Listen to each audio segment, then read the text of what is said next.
Hello friends, आप सभी का आपके अपने YouTube channel legal and social awareness में बहुत बहुत स्वागत है। मैं करीम अहमद सिद्दीकी एडवोकेट।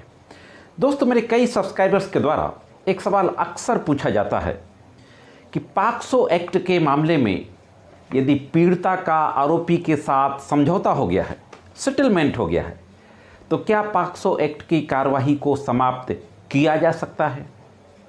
साथियों, वैसे तो मैंने कई वीडियोस बनाए हैं, डिफरेंट हाई कोर्ट्स के जजमेंट आए हैं कि पॉक्सो के मामले में पीड़िता जब बालिग हो जाती है ट्रायल के दौरान, और उस दौरान पीड़िता की अगर उसी के साथ दुष्कर्म करने वाले आरोपी के साथ शादी हो गई है, किसी किसी केस में बच्चे भी हो गए हैं दोनों के बीच में, लेकिन मुकदमा पॉक्सो की कोर्ट में चल रहा होता है, तो ऐसी स्थिति में कई हाई कोर्ट्स के जजमेंट हैं जिसमें हाई कोर्ट ने स्थितियों को देखते हुए पॉक्सो एक्ट की कार्रवाई को क्वैश कर दिया।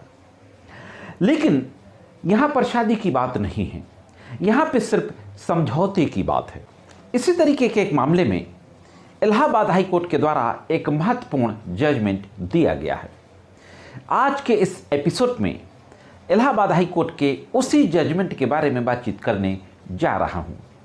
आज देखेंगे कि हाईकोर्ट के समक्ष जो केस पहुंचा उसके फैक्ट क्या थे, और इलाहाबाद हाईकोर्ट के द्वारा इस मामले की सुनवाई करते हुए कौन सी महत्वपूर्ण बातें कही गईं और फाइनली क्या जजमेंट दिया गया।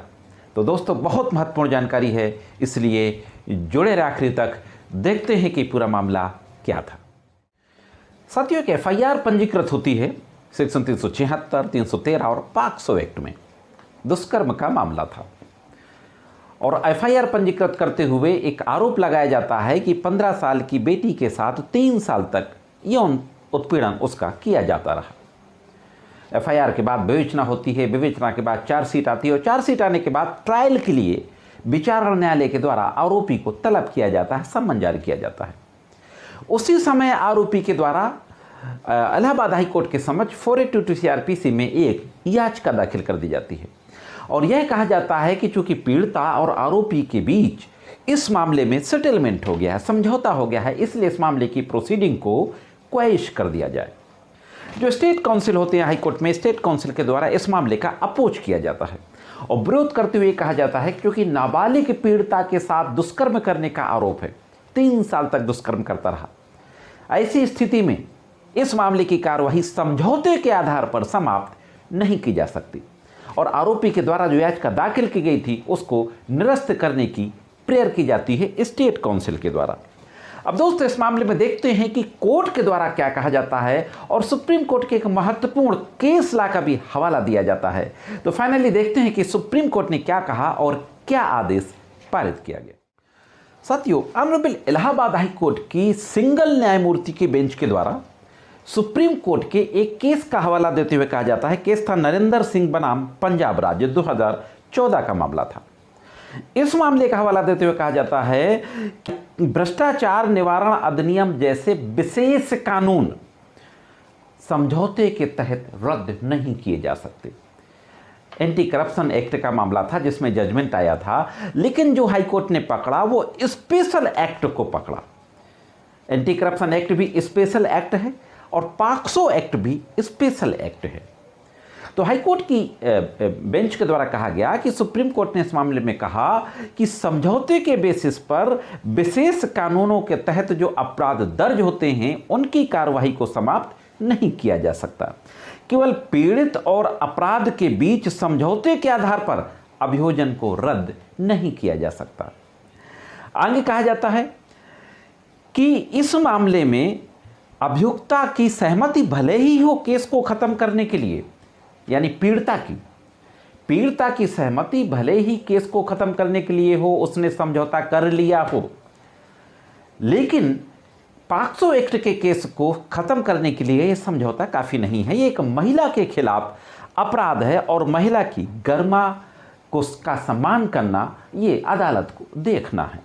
इस तरीके की महत्व टिप्पणी करते हुए यह भी कहा जाता है कि जहां आरोपी बलात्कार के अपराध के लिए मुकदमे का सामना कर रहा है, किसी परिस्थिति में समझौता करने का तथ्य उसके लिए किसी भी प्रकार की मदद नहीं कर सकता। हाँ दोस्तों, स्पेसिफिक बात कही जाती है हाई कोर्ट के द्वारा कि जहां कोई व्यक्ति रेप जैसे केस का सामना कर रहा है, वो पॉक्सो के मामले में, तो समझौता उसकी किसी प्रकार से मदद नहीं कर सकता। एक महिला के शरीर के खिलाफ अपराध है, किसी महिला के सम्मान को समझौता या समझौते से दांव पर नहीं लगाया जा सकता। एक महत्वपूर्ण टिप्पणी की जाती है इलाहाबाद हाई कोर्ट के एक सिंगल न्यायमूर्ति की बेंच के द्वारा। और फाइनली दोस्तों, इस तरीके की टिप्पणी करते हुए जो याचिका दाखिल की गई थी चार्जशीट को क्वेश करने के लिए, प्रोसीडिंग को क्वेश करने के लिए, उसको निरस्त कर दिया जाता है। तो दोस्तों, जो सवाल पूछा जा रहा था कि क्या पॉक्सो एक्ट की कार्यवाही को समझौते के आधार पर समाप्त किया जा सकता है, तो उसका सीधा सा जवाब है कि पॉक्सो एक्ट की कार्यवाही को समझौते के आधार पर समाप्त नहीं किया जा सकता।